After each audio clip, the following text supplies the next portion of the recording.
sëñ bi man lay fay bu baax a baax. damaa nekk ndaw nag. doon sëy. sama rakk bu ma bokkal benn baay moo nangu sama jëkkër. sa rakk bi nga bokk benn baay. waaw moo nangu sa jëkkër yow. d'accord nu mu demee nan la nangu sa jëkkër. mën naa ni bi muy sëy si di jóge Mbour di sëy si Dakar moom moo ma toppoon. ma dëkkee chaque jour di am problème ak sama jëkkër. su ma amee problème ñëw diis ko ko.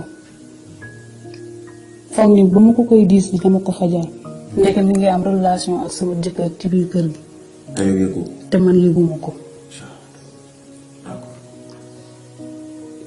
ba ma demee ba coow li bëri ma xam ne lii ëpp na ma doole. ci laa divorcé ak moom. ci laa divorcé ak sama jëkkër. ak sa jëkkër amoon ngeen ay doom. am nañu ñetti bank.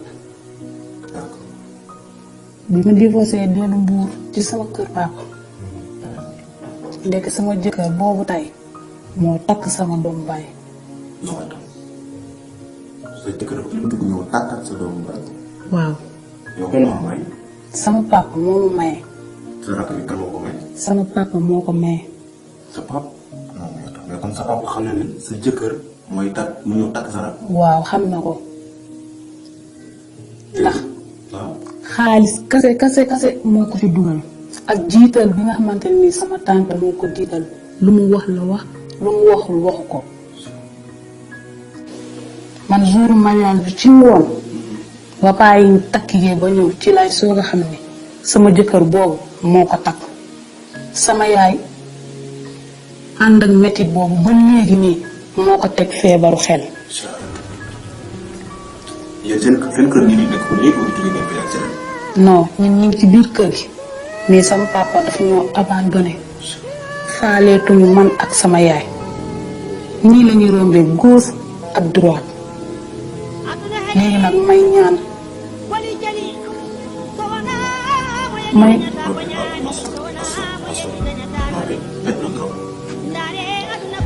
léegi nag ma ne woon naa ñëw fii partager ak yéen li nga xamante ne ni moom laay dund nekk xale bu ndaw di ñaan képp koo xamante ne ni mu ngi koy dund